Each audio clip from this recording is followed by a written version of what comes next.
Hello students, आज हम biology का एक और नया चैप्टर स्टार्ट करने वाले हैं जिसका नाम है मानव रोग, ह्यूमन डिजीज। इसमें सबसे पहले अपन देखते हैं कि रोग किसे कहते हैं।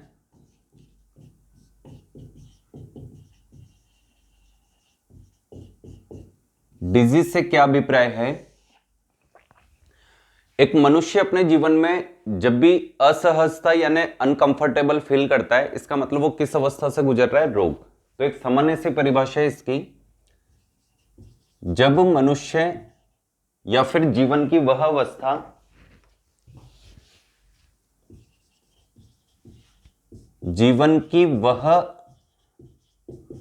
अवस्था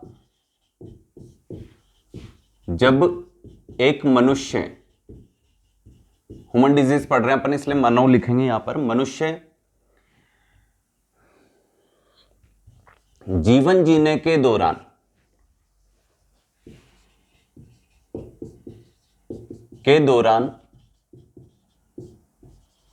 असहजता का अनुभव अथवा महसूस करता है।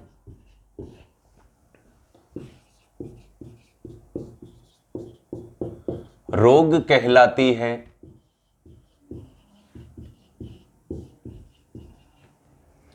अब रोग होने के पीछे रीजंस क्या क्या होते हैं अपन देख लेते हैं कि कोई भी व्यक्ति रोग से पीड़ित हो चुका है, मान लेते हैं उसे किसी भी बात की टेंशन है, छोटी सी टेंशन है, शरीर में किसी भी प्रकार की बीमारी नहीं है, लेकिन वो किसी बात को लेकर मानसिक तनाव में आ गया, इसका मतलब वो किस अवस्था से गुजर रहा है, रोग।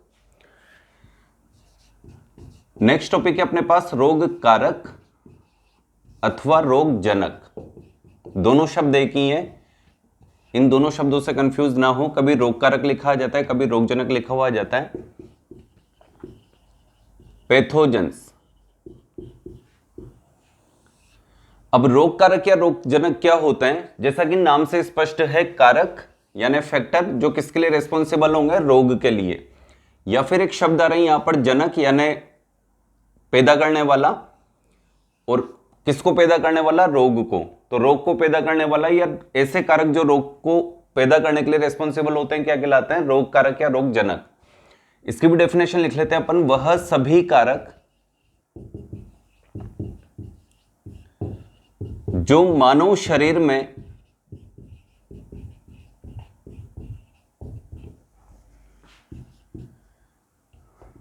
विभिन्न प्रकार के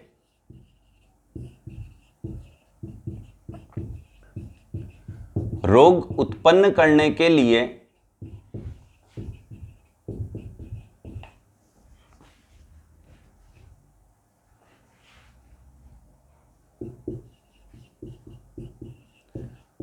उत्तरदायी होते हैं। रोग कारक अथवा रोग जनक मीन्स पैथोजेंस कहलाते हैं। अब हमारे पास ये क्वेश्चन निकल के आता है कि प्रकृति में ऐसे कौन कौन से फैक्टर्स हैं, कारक हैं जो डिजीज कोज करने के लिए रिस्पॉन्सिबल होते हैं, ऐसे कौन कौन से जनक हैं जो रोग को पैदा करने का कार्य करते हैं। तो एग्जाम्पल में अपन सबसे पहले लेते हैं यहां पर प्रोटोजोआ संघ के सदस्य,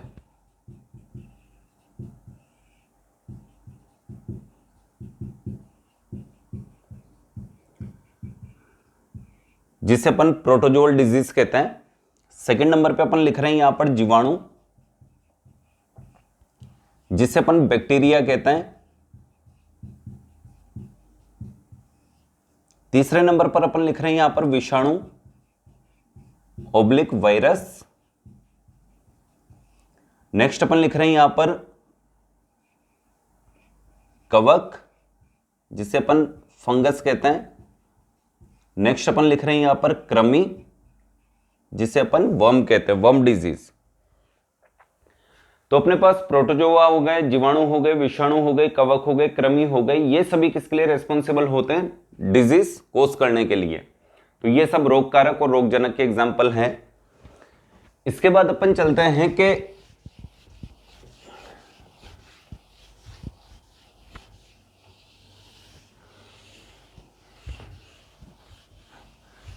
रोग वाहक किसे कहते हैं? ये तो सारे के सारे रोग कारक हैं, रोग जनक हैं। नेक्स्ट टॉपिक है अपने पास, रोग वाहक किसे कहते हैं, यानी वेक्टर फॉर डिजीज। एक सामान्य सा प्रश्न में आपको पूछकर थोड़ा सा क्लियर कर देता हूं कि इन दोनों शब्दों में क्या अंतर होता है। एक सामान्य सा प्रश्न है, पहले मैं ऑप्शन लिख देता हूं। ए ऑप्शन है अमीबा, बी ऑप्शन है पैरामीशियम, सी ऑप्शन है अपने पास मादा एनाफिलिज मच्छर, डी ऑप्शन है अपने पास प्लाज्मोडियम,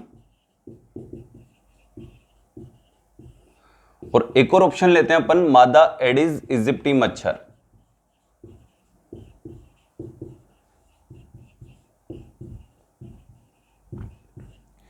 अब प्रश्न क्या है, मलेरिया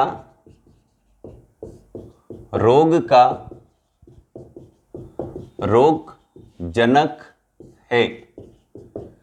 जैसा कि हमने थोड़ी देर पहले इस शब्द को डिफाइन किया था कि रोगजनक क्या होते हैं, इनके एग्जांपल भी हमने पढ़े थे, प्रोटोजोआ, जीवाणु, विषाणु, कवक या फिर कोई वर्म, कृमि हो सकता है।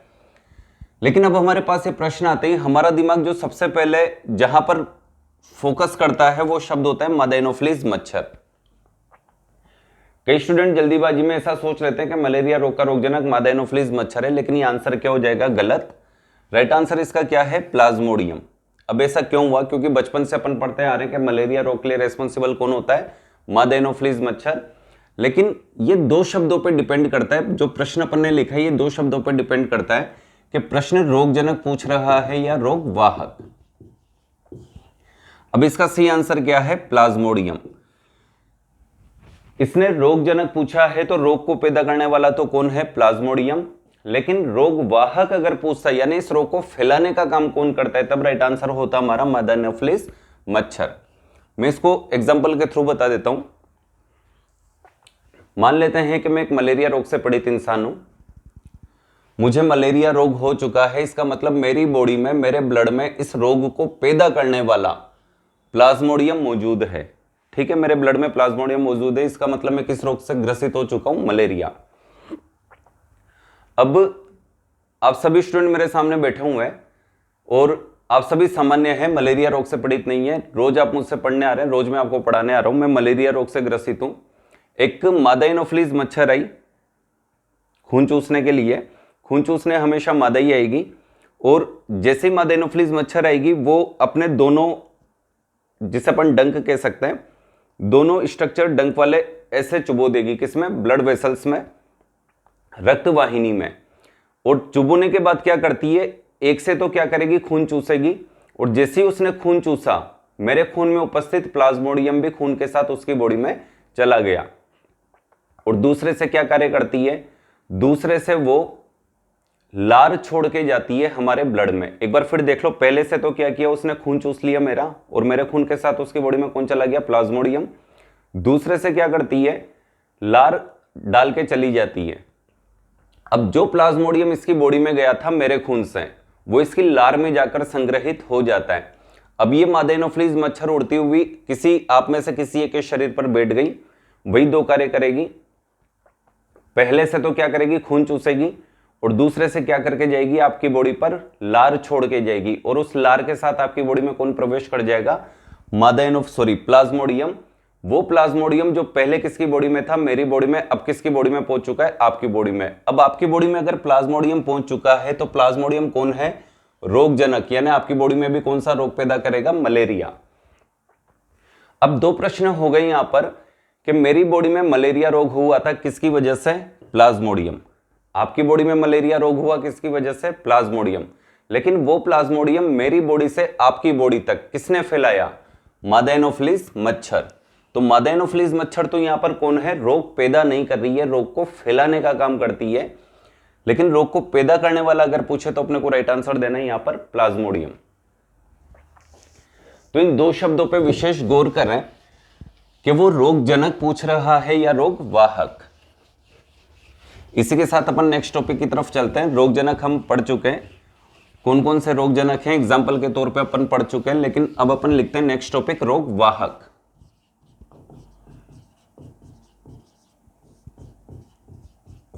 वेक्टर ऑफ डिजीज, इसकी डेफिनेशन क्या होगी? वह सभी कारक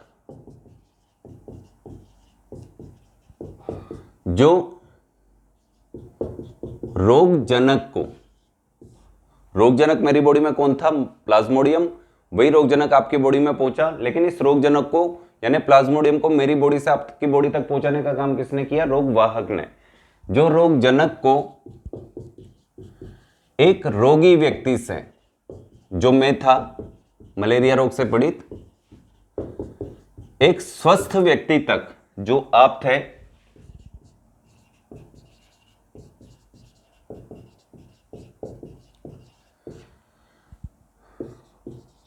पहुंचाने अथवा फैलाने,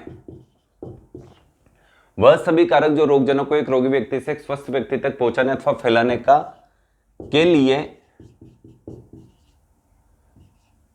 उत्तरदायी या फिर फैलाने का कार्य करते हैं।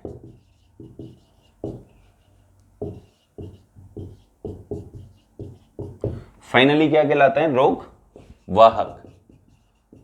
रोग वाहक यानी वेक्टर फॉर डिजीज या वेक्टर ऑफ डिजीज कहलाते हैं। अब ये वेक्टर्स कौन कौन हो सकता है? जैसे कि थोड़ी देर पहले तो हमने पढ़ा एक मादा एनोफिलीज मच्छर यानी एक इंसेक्ट हो सकता है, लेकिन और भी इसके रीजन है। इसके एग्जांपल अपन देख लेते हैं कि कौन कौन से ऐसे कारक हैं, कारक कह सकते हो इन्हें, ऐसे वाहक हैं जो रोग को फैलाने का कार्य करते हैं। इनमें सबसे पहले अपन लिख रहे हैं भोजन, फूड हो सकता है, जल हो सकता है, जल भोजन का ही एक रूप है, भोजन, जल, वायु हो सकती है, कीट हो सकता है, कोई कृमि हो सकता है, काफी है। भोजन, जल, वायु, कीट, कृमि आदि। इन कृमि नहीं लिखेंगे यहां पर, कृमि तो रोग जनक है, अपन रोग वाहक लिख रहे हैं। तो भोजन, जल, वायु, कीट आदि, ये सारे के सारे किसके एग्जाम्पल हुए? रोग वाहक के। भोजन, जल, मिट्टी भी लिख सकते हो आप इसमें, वायु, मृदा, कीट आदि, ये सब रोग वाहक के एग्जाम्पल हुए। तो अभी तक अपन ने 3 डेफिनेशन लिखी है कि रोग किसे कहते हैं, रोग जनक किसे कहते हैं, रोग वाहक किसे कहते हैं। तीनों डेफिनेशन के बाद अपन चलते हैं रोग के प्रकार, टाइप्स ऑफ डिजीज, यानी इस प्रकृति में हम ना जाने कितने प्रकार के डिजीज को देखते हैं, तो ये डिजीज होती कितने प्रकार की है।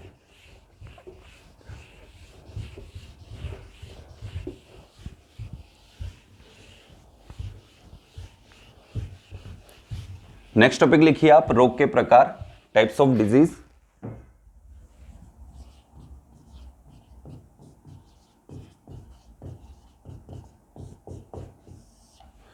यह मुख्यतः निम्न 2 प्रकार का होता है।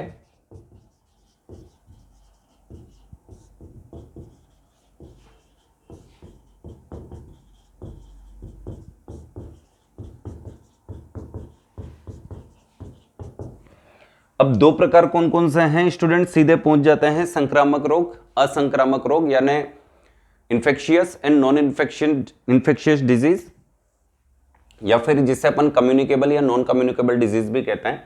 लेकिन अपन रोग को 2 भागों में डिवाइड करेंगे। ये लिख दिया मैंने यहां पर रोग, और इसे 2 भागों में डिवाइड कर दिया। चलो इसका पूरा एक चार्ट ही बनाते हैं, इसको मैं मिटा देता हूं टाइप्स ऑफ डिजीज को। यहां से स्टार्टिंग करते हैं अपन। रोग मुख्य रूप से 2 प्रकार के होते हैं। ऐसे रोग जो हमें जन्म से प्राप्त हुए, उन्हें जन्मजात रोग कहते हैं, कंजेनिटल डिजीज। और ऐसे रोग जो जन्म लेने के बाद जीवन जीने के दौरान हम वातावरण से प्राप्त करते हैं यानी अर्जित करते हैं, उन्हें कहते हैं उपार्जित रोग, एक्वायर्ड डिजीज। ये तो हो गया कॉन्जेनिटल डिजीज, ये हो गया एक्वायर्ड डिजीज। अब दोनों में क्या अंतर है, पहले डेफिनेशन लिख लेते हैं। यह रोग बच्चों में जन्म लेने के साथ ही आता है या आते हैं। लेकिन इसकी बात करें तो यह रोग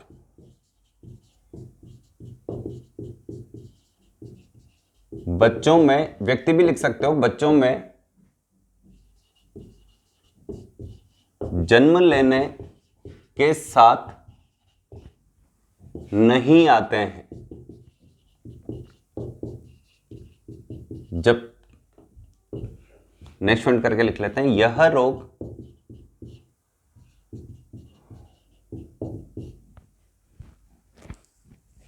हम बच्चों की जगह व्यक्ति शब्द का ही प्रयोग करते हैं।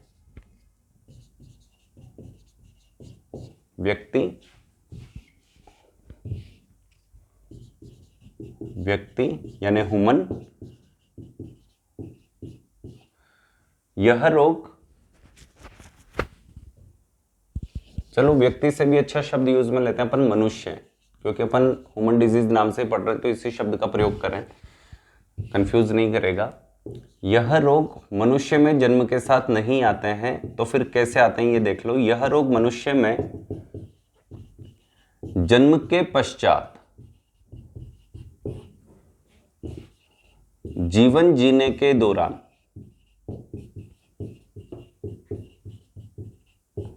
वातावरण से प्राप्त होते हैं। इसलिए अर्जित किया है हमने जीवन जीने के दौरान, इस वजह से इसको क्या नाम दिया जाता है, उपार्जित रोग, ह्यूमन डिजीज, और ये जन्मजात रोग नामक ह्यूमन डिजीज। अब अपन इनको भी देख लेते हैं कि ये कितने कितने प्रकार के होते हैं। तो ये डेफिनेशन लिखने के बाद मैं एक बार इसे मिटा देता हूं ताकि अपने को स्पेस मिल जाएगा। अच्छा, अब एक बात तो क्लियर हो गई कि ये डिजीज जन्म से आती है और ये डिजीज जन्म के पश्चात वातावरण से प्राप्त होती है। अब ये कितने प्रकार की होती है इसे अपन देख लेते हैं। इसे दो भागों में डिवाइड करते हैं अपन। इसे हमने दो भागों में डिवाइड किया, एक तो आनुवंशिक रोग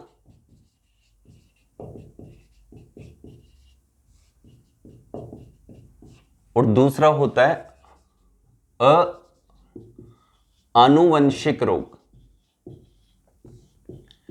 इंग्लिश में अपन कहते हैं इसे जेनेटिकल डिजीज और इसे कहते हैं नॉन जेनेटिकल डिजीज। यानी ये तो होती है आनुवंशिक, पीढ़ी दर पीढ़ी चलेगी, और ये होती है आनुवंशिक, यानी ये भले ही जन्म के साथ आ गई लेकिन आने वाली संतानों में जरूरी नहीं है कि ये चली जाए या फिर नहीं जाती है। तो एक अच्छा प्रश्न ये बनता है कि क्या सभी जन्मजात रोग आनुवंशिक होते हैं? नहीं, कुछ जन्मजात रोग ऐसे भी होते हैं जो आनुवंशिक न होकर कैसे होते हैं, आनुवंशिक।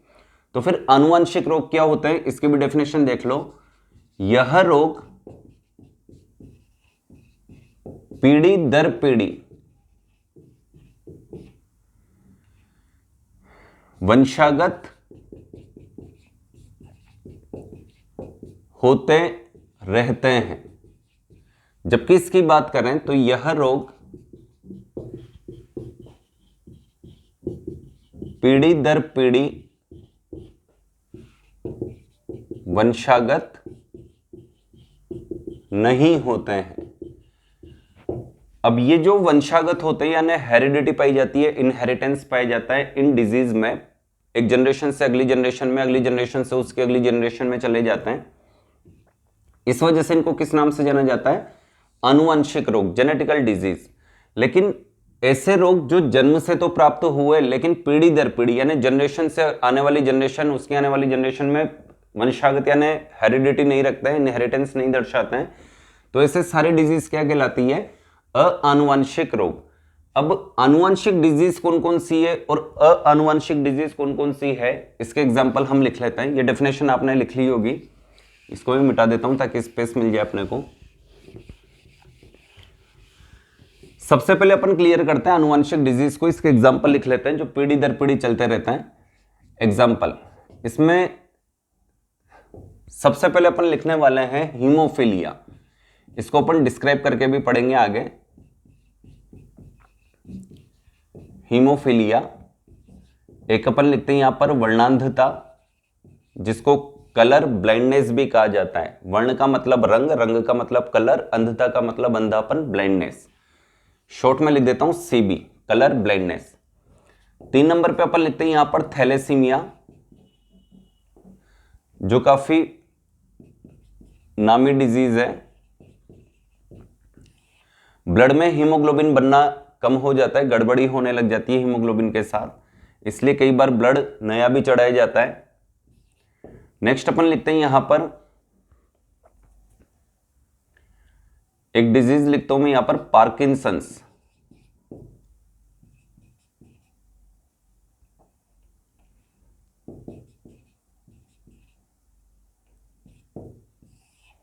इसमें हमारा जो सेंट्रल नर्वस सिस्टम होता है वो काफी कमजोर हो जाता है, जिसे केंद्रीय तंत्रिका तंत्र कहते हैं, जिसमें मस्तिष्क और मेरुरज्जु दोनों भाग प्रभावित होते हैं। इसके अलावा हमारे जो बॉडी के ऑर्गन्स होते हैं वो ऐसे कांपने लग जाते हैं, पार्किंसंस। एक डिजीज और लिखते हैं अपन यहां पर प्रोजेरिया। प्रोजेरिया एक ऐसे डिजीज है जिसमें कम उम्र का बालक बुढ़ापे के समान नजर आता है। जैसे एक थोड़े समय पहले एक मूवी आई थी अमिताभ बच्चन की, जिसमें वो अभिषेक बच्चन के बेटे बनते हैं और उसमें वो बिल्कुल छोटे रहते हैं लेकिन बूढ़े के समान दिखाई देते हैं। लगभग वैसे डिजीज है ये प्रोजेरिया।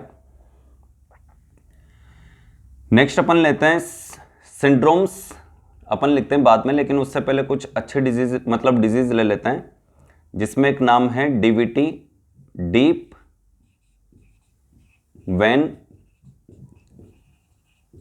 थ्रोम्बोसिस। इसमें क्या होता है, जो हमारी वेन्स होती है, ब्लड वेन्स होती है, शिराएं होती है, उनमें थ्रोम्बोसिस यानी ब्लड की क्लोटिंग बनने लग जाती है। और ब्लड की क्लोटिंग अगर बन जाती है तो फिर ऑक्सीजन सप्लाई या ऑक्सीजन का जो सर्कुलेशन होता है वो पहले की तुलना में क्या होता है, कम हो जाता है। इसके अलावा स्क्लेरोसिस,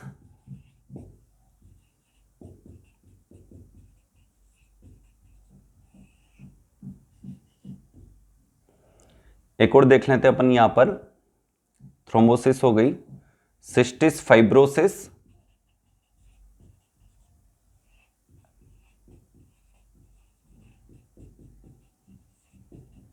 ये कई प्रकार के ऑर्गन्स को हमारी बॉडी में प्रभावित करती है, जैसे लीवर है, ग्रंथियां हैं।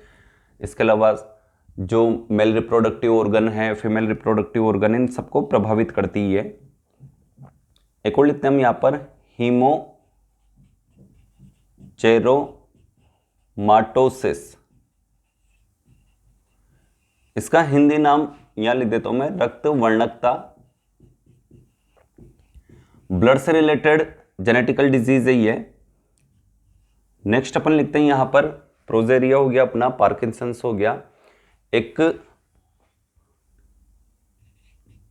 हंटिंगटन रोग, ये भी एक आनुवंशिक डिजीज है। एक मस्कुलर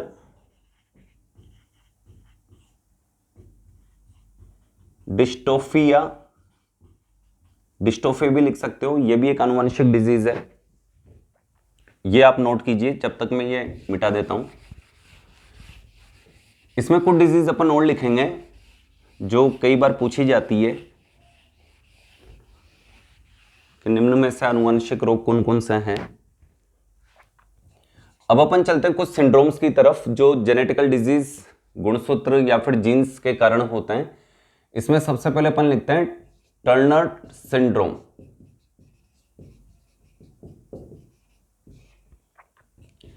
एक अपन लिखते हैं यहां पर पटाउ सिंड्रोम,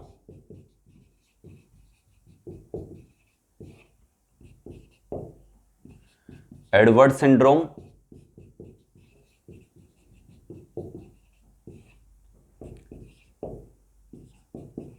डाउन सिंड्रोम, जिसको अपन मंगोलिज्म भी कहते हैं, मंगोलिज्म।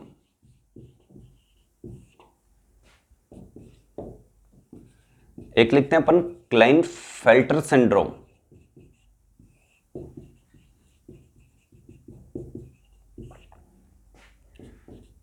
एक और लिख सकते हो super female syndrome.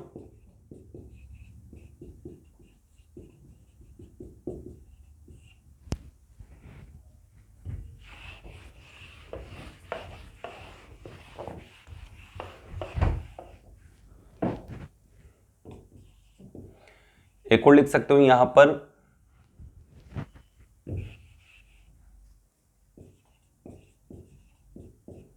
Jacob syndrome.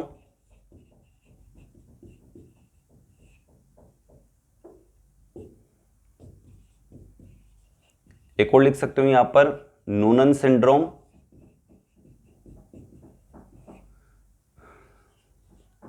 एक और लिखा देता हूं गिलबर्ट सिंड्रोम।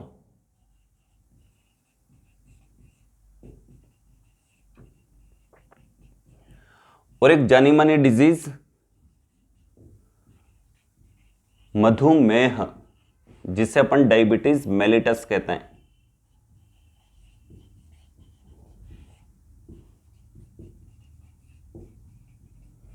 डायबिटीज मेलिटस मधुमेह, यह भी किस प्रकार की बीमारी है? एक आनुवंशिक रोग। इसके बाद कुछ मानव शरीर में पाई जाने वाली विकृतियां जो जन्म के साथ आती है और आनुवंशिक भी होती है।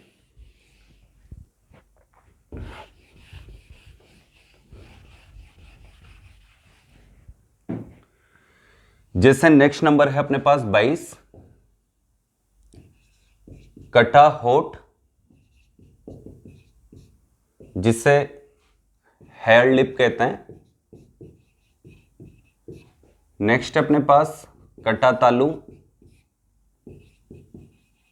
अथवा ये विदीर्ण तालु के नाम से भी आ जाता है। इसको अपन क्लेफ्ट पैलेट डिजीज कहते हैं। और एक 24 नंबर पे लिख लेते हैं, चलो काफी है। और भी कोई डिजीज याद आएगी तो मैं लिखा दूंगा आपको आगे। फिलहाल ये 23 डिजीज जो मैंने आपको लिखा है ये जन्म से प्राप्त होती है और आने वाली पीढ़ियों में चलती रहती है। इस वजह से इनको क्या कहा जाता है? आनुवंशिक रोग। अब अपन ऐसे डिजीज की तरफ चलते हैं जो जन्म से तो प्राप्त होती है लेकिन आनुवंशिक नहीं होती। उन डिजीज के नाम क्या क्या हैं?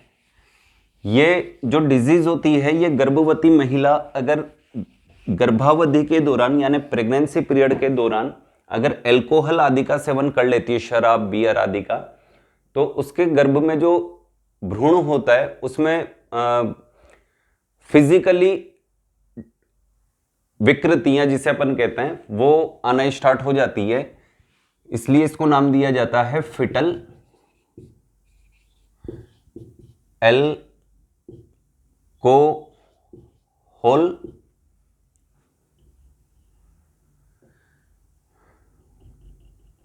Foetal alcohol disease.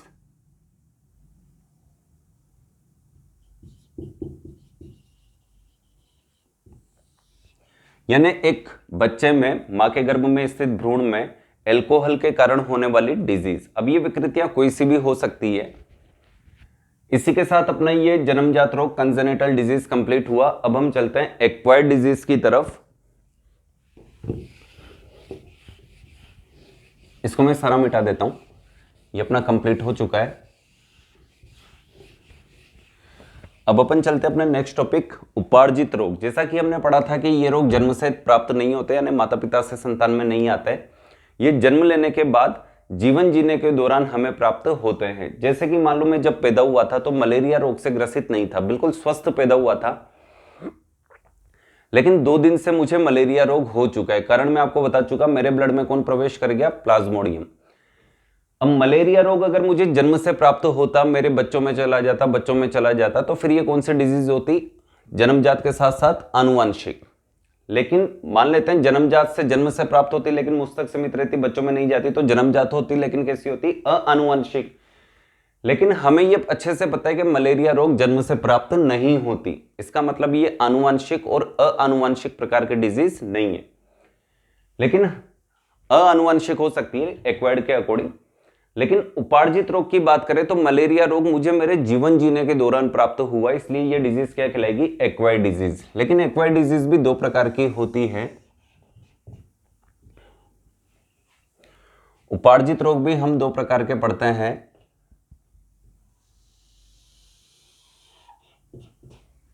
एक तो संक्रामक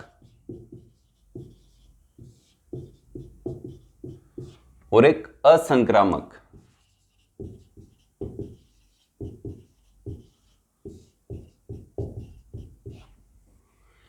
संक्रामक का मतलब होता है कम्युनिकेबल या इन्फेक्शियस, और असंक्रामक का मतलब होता है नॉन कम्युनिकेबल या नॉन इन्फेक्शियस। इसका मतलब यह हुआ कि थोड़ी देर पहले हमने देखा था कि मलेरिया रोग पहले मुझे था, फिर आप लोगों को हो गया। इसका मतलब ये किस प्रकार की डिजीज है? संक्रामक, मुझसे आप तक फैल गई, यानी ऐसी डिजीज जो एक रोगी व्यक्ति से एक स्वस्थ व्यक्ति तक फैल जाती है, क्या कहलाती है? संक्रामक। लेकिन वो सभी डिजीज जो एक रोगी व्यक्ति से एक स्वस्थ व्यक्ति तक नहीं फैलती, केवल एक रोगी व्यक्ति को हुई है तो उसी के शरीर तक सीमित रहेगी, वो सारी क्या कहलाएगी? असंक्रामक। तो संक्रामक रोग किसे कहते हैं? पहले इसकी डेफिनेशन लिख लेते हैं। वह सभी रोग जो एक रोगी व्यक्ति से एक स्वस्थ व्यक्ति तक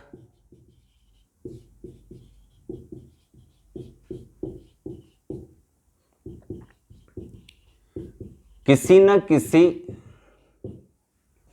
अब किसके माध्यम से फैलती है? रोगवाहक, किसी न किसी रोगवाहक के माध्यम से।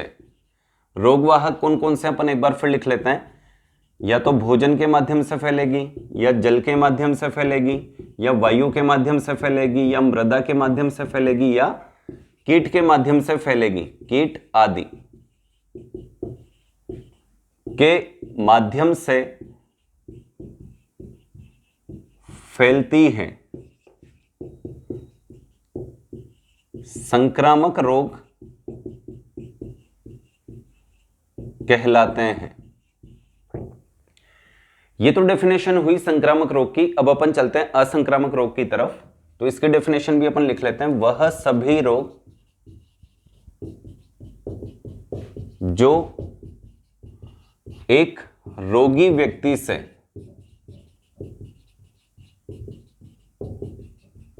एक स्वस्थ व्यक्ति तक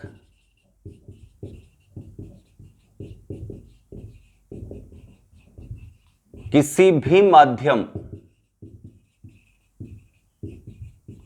के द्वारा नहीं फैलती है। मीन्स जिस व्यक्ति को ये उसकी बॉडी तक ही वो सीमित रहेगी, नहीं फैलती है, असंक्रामक रोग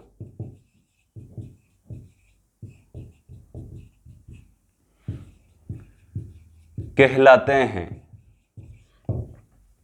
अब अपने पास दो प्रकार के मैटर हो गए यहां पर, संक्रामक रोग, असंक्रामक रोग। तो इसको तो आप नोट कीजिए डेफिनेशन को। इसके बाद अपन लिखते हैं इसके एग्जांपल्स।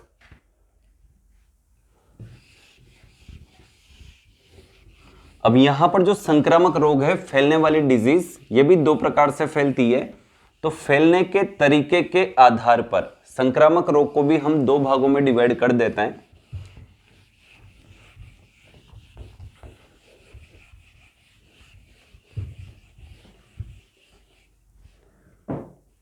फैलने के तरीके के आधार पर संक्रामक रोग को हम दो भागों में डिवाइड कर रहे हैं। एक तो हुआ छुआछूत रोग और एक हुआ अछुआछूत रोग।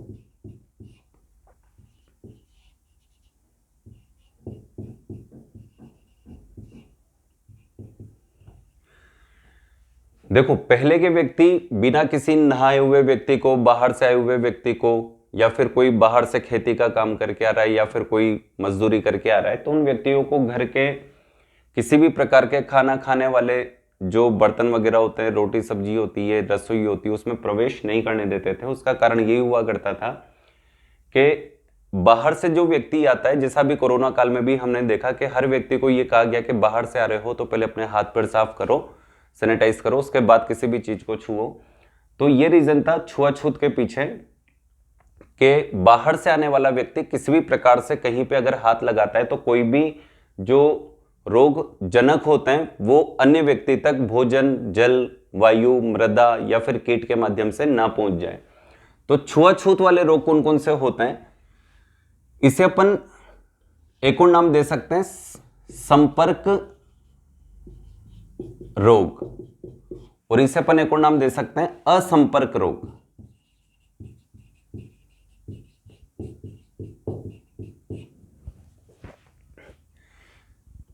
यानी ऐसे संक्रामक रोग जो एक रोगी व्यक्ति और एक स्वस्थ व्यक्ति के संपर्क में आने से ही फैलती है, वो तो सारे क्या कहलाएंगे, संपर्क रोग। और ऐसे रोग जो एक रोगी व्यक्ति से एक स्वस्थ व्यक्ति तक बिना संपर्क में एक भी फैल जाता है, वो सारे क्या कहलाएंगे, असंपर्क रोग। अब अपन इसमें सबसे पहले तो असंपर्क रोग के बारे में पढ़ लेते हैं, इसके बारे में बाद में लिखेंगे अपन। इसके तो कुछ एक एग्जाम्पल हैं जो संपर्क से फैलते हैं, जैसे अपने माता निकलती है, छोटी माता, बड़ी माता, वो संपर्क से फैलती है, लेकिन कुछ कारणों से वो असंपर्क यानी वायु के माध्यम से भी फैल जाती है। तो कई डिजीज ऐसी है जो संपर्क और संपर्क दोनों में आती है, वो अपन जब टेबल बनाएंगे उसमें लिखेंगे। फिलहाल असंपर्क रोग के उदाहरण लिख देता हूं मैं यहां पर। प्रोटोजोआ जनित रोग, यानी जितने भी प्रोटोजोअल डिजीज पढ़ेंगे वो सब असंपर्क के उदाहरण हैं। जीवाणु जनित रोग, बैक्टीरियल डिजीज असंपर्क रोग के उदाहरण है। विषाणु यानी वायरल डिजीज, विषाणु जनित रोग, ये सब असंपर्क के उदाहरण है। यानी दो व्यक्तियों का आपस में संपर्क में आना जरूरी नहीं है। इसके बाद देखो आप कवक जनित रोग,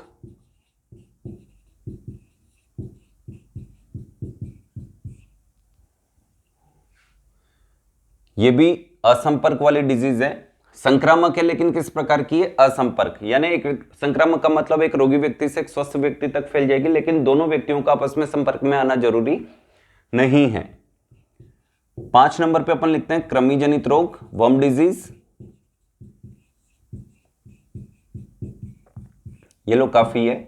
अब असंपर्क रोग की तरफ चलते हैं। ये नाम से स्पष्ट है कि ऐसे सभी रोग जो संक्रामक होते हैं, यानी एक रोगी व्यक्ति से एक स्वस्थ व्यक्ति तक पहुंच जाते हैं, लेकिन उन दोनों व्यक्तियों का आपस में संपर्क में आना जरूरी हो जाता है। तो इसे आप सिर्फ याद रखें। इसके एग्जाम्पल इन्हीं में से निकल कर आएंगे कुछ, जो अपन समय के साथ आगे पढ़ेंगे। फिलहाल अपन चलते हैं असंक्रामक रोग की तरफ। असंक्रामक रोग को अपन डिफाइन कर चुके हैं कि ऐसे सभी रोग जो एक रोगी व्यक्ति से एक स्वस्थ व्यक्ति तक किसी भी माध्यम का मतलब न तो भोजन के माध्यम से पहुंचेंगे, न जल के माध्यम से पहुंचेंगे, न वायु के माध्यम से पहुंचेंगे, न मृदा के माध्यम से पहुंचेंगे, और न ही कीट के माध्यम से पहुंचेंगे। यानी किसी भी माध्यम से, किसी भी प्रकार से एक रोगी व्यक्ति से एक स्वस्थ व्यक्ति तक नहीं पहुंचेंगे। अब इसके एग्जाम्पल क्या क्या हो सकते हैं, इसके एग्जाम्पल देखिए आप।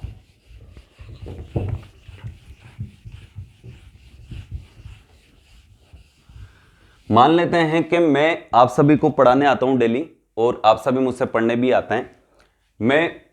मेरे शरीर में विटामिन ए की कमी हो चुकी है। इसका मतलब मैं किस रोग से ग्रसित हो चुका हूं, विटामिन ए की कमी से होने वाली डिजीज हमने लिखी थी, रतौंधी, नाइट ब्लाइंडनेस या फिर नेक्टोलोपिया।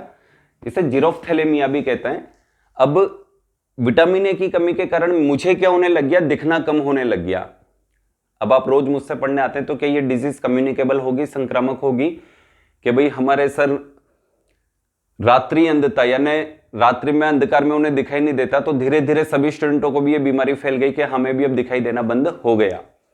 इसका मतलब ये जो विटामिन ए की कमी से होने वाली डिजीज थी, ये केवल किसकी बॉडी तक सीमित थी, मेरी बॉडी तक। इसलिए किस प्रकार की डिजीज होगी, असंक्रामक। इसका देखो, फूड हमने 6 प्रकार के पढ़े थे, कार्बोहाइड्रेट, वसा, प्रोटीन, विटामिन, खनिज लवण और जल। और फूड की कमी से मेरी बॉडी में जितनी भी डिजीज होगी वो सिर्फ मेरी बॉडी तक सीमित रहेगी, आपकी बॉडी तक नहीं फैलेगी, किसी भी माध्यम से नहीं फैलेगी।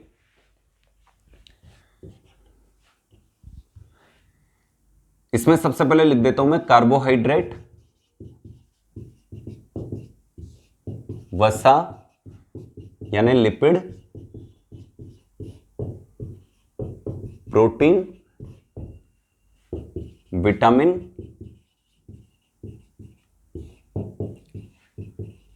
खनिज लवण व जल की कमी व अधिकता से होने वाले रोग। यानी ये जितने भी फूड हमने पढ़े उसकी कमी और अधिकता से जितनी भी डिजीज होती है वो सारी की सारी क्या होगी, असंक्रामक। विटामिन की कमी मेरी बॉडी में होती है तो मेरी बॉडी तक ही सीमित रहेगी, आपकी बॉडी तक नहीं जाएगी। प्रोटीन की कमी से अगर बच्चों में क्वाशियोरकोर मेरस्मस नामक डिजीज पड़ी थी, विटामिन ए की कमी से, बी की कमी से, सी की कमी से, डी की कमी से, ई की कमी से, के की कमी से, ईटीसी। कार्बोहाइड्रेट की कमी अधिकता से, वसा लिपिड की कमी अधिकता से, प्रोटीन विटामिन खनिज लवण जल इनकी कमी अधिकता से जितनी भी डिजीज होती है वो पर्टिकुलर एक व्यक्ति तक सीमित रहेगी जिसमें वो हुई है, अन्य तक नहीं फैलेगी। इसके बाद हम चलते हैं हार्मोन्स व एंजाइम्स की कमी व अधिकता से होने वाले रोग। हालांकि हार्मोन्स की कुछ डिजीज ऐसी भी है जो जेनेटिकल डिजीज में आती है, लेकिन समय के साथ मैं आपको बता दूंगा कि कौन सी डिजीज जेनेटिकल होती है। हार्मोन्स व एंजाइम्स की कमी व अधिकता से होने वाले रोग, ये सिर्फ पर्टिकुलर जिस बॉडी में हार्मोन्स की कमी है दिखता हुई है या एंजाइम्स की कमी है दिखता हुई है वहां तक सीमित रहेगी, इसलिए क्या कहलाएगी, ये असंक्रामक प्रकार का रोग। नेक्स्ट अपन चलते हैं, जैसे घुटनों का दर्द। मान लेते हैं मेरे घुटनों में दर्द होना स्टार्ट हो गया और 4-5 दिन तक आप कंटिन्यू मुझसे पढ़ रहे हैं, तो क्या आप सभी के घुटने भी दर्द करने लग जाएंगे? नहीं, ये सिर्फ किसकी बॉडी तक सीमित रहेगा, मेरी बॉडी तक। नेक्स्ट अपन चलते हैं, एक डिजीज है जो अपन ने लिखी थी हार्मोन्स की कमी से हुई थी, एडीएच हार्मोन की कमी से, वेसोप्रेसिन हार्मोन की कमी से, दोनों नाम एक ही है, बहुमूत्रता। इसको अपन ने पॉलीयूरिया नाम भी दिया था और इसको अपन ने डायबिटीज इंसिपिड्स नाम भी दिया था। अब डायबिटीज मेलिटस तो आनुवंशिक रोग हो चुका है, यानी जन्मजात रोग हो चुका है, लेकिन डायबिटीज मेलिटस तो जन्मजात रोग हो चुका है, लेकिन डायबिटीज इंसिपिड्स उपार्जित रोग होता है। इसके बाद अपन चलते हैं एक काफी बड़ी डिजीज जो आज की तारीख में कई व्यक्तियों को प्रभावित कर रही है, कैंसर। एक प्रकार का क्या रोग है, ये असंक्रामक रोग है जो जीवन जीने के दौरान ग्रहण या उपार्जित किया जाता है। इसी के साथ आपके ये रोग के प्रकार नामक टॉपिक कंप्लीट हुआ।